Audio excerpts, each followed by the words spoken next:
अंबेडकर, अंबेडकर और अंबेडकर। देश की राजनीति में पिछले कुछ दिनों से सिर्फ एक ही नाम छाया हुआ है, बाबा साहब डॉक्टर भीमराव अंबेडकर। गृहमंत्री अमित शाह ने राज्यसभा में संविधान पर बहस के दौरान बाबा साहब अंबेडकर को लेकर एक बयान दिया। मान्यवर, अभी एक फैशन हो गया है, अंबेडकर अंबेडकर अंबेडकर अंबेडकर अंबेडकर अंबेडकर। इतना नाम अगर भगवान का लेते तो 7 जन्मों तक स्वर्ग मिल जाता।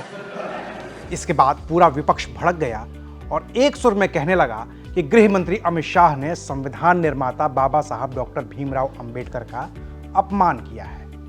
अमित शाह ने उठाकर डिस्कशन में वो लाए थे, उन्होंने ये कहा था कि अंबेडकर का इतना आप लोग उठ के बोलते हो, अगर यही उनका मजाक उड़ाया। जब बाबा साहब अंबेडकर संविधान बनाए और उन्होंने अपना रिलीजन चेंज किया, आप कौन होते उसके खिलाफ रूल्स बनाने, कानून बनाने वाले? आपने कानून बना दिया।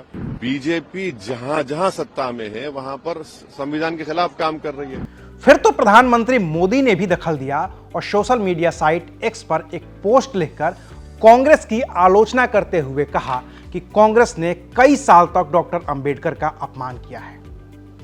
अब ये तो हो गई राजनीतिक बात, आरोप प्रत्यारोप की बात, लेकिन एक तो तथ्य जगजाहिर है और वो है कि जब जवाहरलाल नेहरू देश के पहले प्रधानमंत्री थे तो उनकी कैबिनेट में बाबा साहब डॉक्टर भीमराव अंबेडकर कानून मंत्री थे, लेकिन उन्होंने नेहरू की कैबिनेट से इस्तीफा दे दिया था।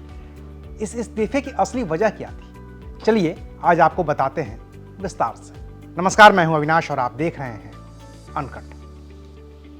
अगर एक लाइन में अंबेडकर के इस्तीफे की असली वजह बताई जाए तो वो था हिंदू कोड बिल, जिसे संसद से पारित नहीं करवाया जा सका और इसके विरोध में देश के पहले कानून मंत्री बाबा साहेब डॉक्टर भीमराव अंबेडकर ने 27 सितंबर 1951 को नेहरू के मंत्रिमंडल से इस्तीफा दे दिया।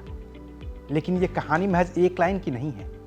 इस कहानी की शुरुआत होती है 11 अप्रैल 1947 से, तब से जब भारत आजाद भी नहीं हुआ था, लेकिन आजाद भारत के लिए संविधान बनाने वाली संविधान सभा अस्तित्व में आ चुकी थी। तो 11 अप्रैल 1947 को अंबेडकर ने संविधान सभा के सामने हिंदू कोड बिल का प्रस्ताव रखा।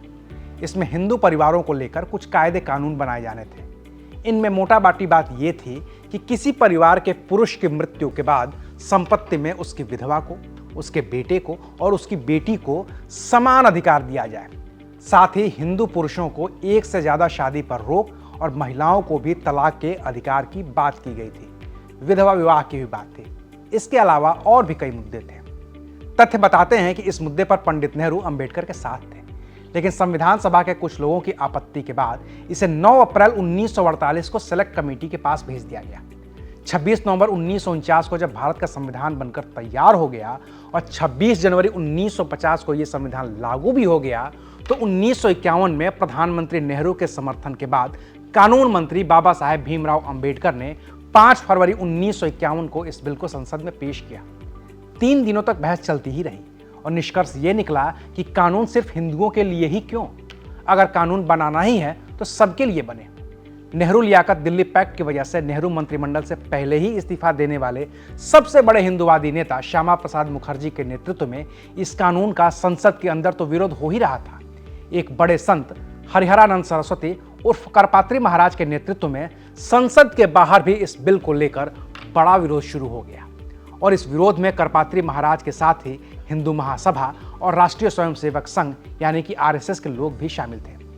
करपात्री महाराज ने तो इस बिल को लेकर नेहरू को आमने सामने की चुनौती भी दे दी। इसके अलावा इस बिल को लेकर नेहरू को यह भी चुनौती दी गई कि जो सरकार अभी चल रही है वो जनता के द्वारा चुने गए प्रतिनिधियों की सरकार नहीं है, लिहाजा उन्हें जनता के इतने बड़े फैसले करने का अधिकार नहीं है। और बात सच थी, क्योंकि चुनाव नहीं हुए थे। इस बीच 1951 के आखिर में आम चुनाव होने थे, पहले चुनाव, जिसमें नेहरू सरकार की परीक्षा होनी थी। तो विरोध को देखते हुए बतौर प्रधानमंत्री पंडित नेहरू ने इस बिल को कुछ दिनों के लिए ठंडे बस्ते में डालने की कोशिश की। इसकी वजह से अंबेडकर नाराज हो गए। उनका कहना था कि मुझे भारतीय संविधान के बनने से ज्यादा खुशी तब होगी जब यह बिल संसद से पास हो जाएगा।